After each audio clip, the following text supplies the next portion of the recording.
So when you think about high-level security, what's the first thing that pops into your head?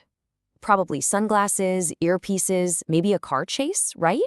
Well, today, we're going to pull back the curtain on what security is actually all about, from protecting a CEO on the move to keeping an entire company safe.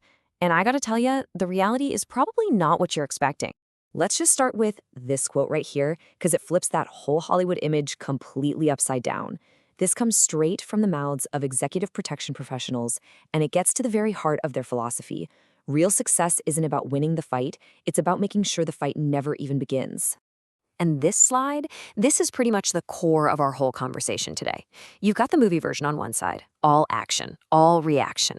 But then you have the professional reality, which is almost entirely about careful planning, logistics, and just plain avoidance. Honestly, you should think of these pros less like action heroes and more like grandmaster chess players, constantly thinking 10 moves ahead of any potential threat. So, if the goal isn't to get into a fight, what is it? Well, it's summed up perfectly in this one simple phrase: cover and evacuate. The entire mission is to get the person you're protecting off the X, that's the industry term for the point of attack, and get them to safety. That's it. As soon as that's done, the mission is a success. Okay, so let's dive into our first big area and see how this all works in the real world. We're going to start with executive protection, or as the pros call it, EP. First things first, let's get the lingo down. In the EP world, the person being protected, the CEO, the celebrity, the high net worth individual, they have a specific name. They're called the principal. Everything, and I mean everything, revolves around the safety of the principal. And now we get to what many professionals will tell you is the single most important part of any protection detail. It's called the advance.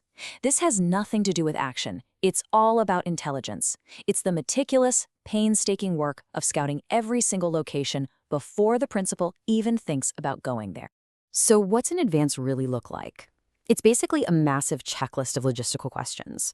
Where are all the exits? What's the fastest route to a top-tier hospital? What's our main route in? And what are our two backup routes? How do we get the principal from the car to the building with the absolute minimum time exposed in the open? You see? It's way more like event planning for a disaster than it is preparing for a shootout. All right, let's do a little scenario. I'm putting you in the agent's shoes. You're with your CEO, and out of nowhere, a protester lobs a bag of paint. It makes a huge mess, but nobody's physically hurt. The protester is just standing there yelling. What do? Do you tackle the protester, or do you grab the CEO and get out of there?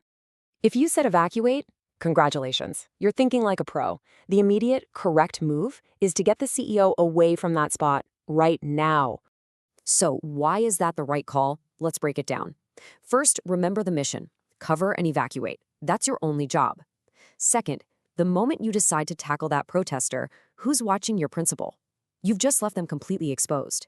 And here's the most critical part. The paint could just be a distraction. It's a classic tactic to pull your eyes away from a second attacker who might have a weapon. Your job is the principal's safety. You let the venue's security or the local police handle the protester. Now let's shift gears. We're going to move from protecting one person out in public to protecting an entire office from threats that might come from the inside. And what you're going to see is that these same core ideas of proactive prevention are just as important.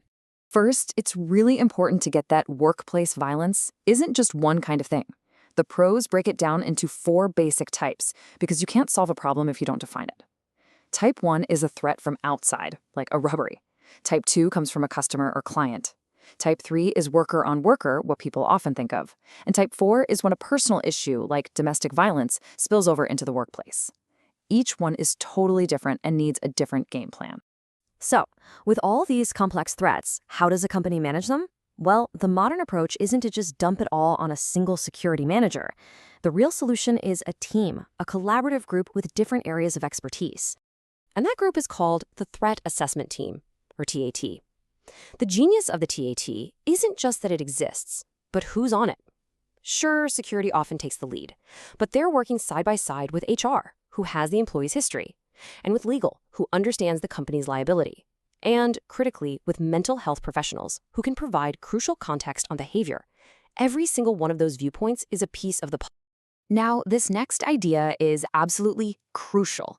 Workplace violence almost never, ever comes out of the blue. It's not someone just suddenly snapping.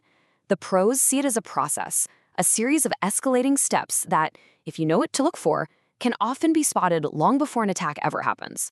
This is what's known as the pathway to violence. It starts with a grievance. Someone feels wronged. Then it moves to ideation. They start thinking about revenge. But the most critical stages for us, for intervention, are steps 3 and 4, research and planning, and then preparation. This is where a person's behavior starts to change, where they might start leaking their intentions to others. The entire goal of a threat assessment team is to spot these signs and intervene before they ever get close to step 5, the breach. Okay, one more scenario for you, and this one is way more common than you'd think. You've got a great employee, a real top performer, but they make an offhand joke about blowing up the office. Everyone laughs, it seems harmless. What's the professional protocol here? Do you just brush it off as a bad joke, or do you get the process started? And the correct answer, which might feel like an overreaction, is that you activate the threat assessment team. Every time. I know, it sounds like a massive overreaction, right? But here's the cold, hard logic behind it. The professional standard says all threats have to be assessed. It can't be up to one single manager to decide, oh, that was just a joke. By activating the team, the company is following a documented, defensible process. The team looks at the whole picture, the context, everything, to figure out the actual risk. If you ignore it and something happens, that's negligence. Following the process protects everyone. So let's tie this all together. What is the one big idea you should walk away with from all of this? It really comes down to this. Whether you're a bodyguard planning an escape route or an HR manager starting a threat assessment, the underlying philosophy is exactly the same. Real, effective security is proactive, not reactive.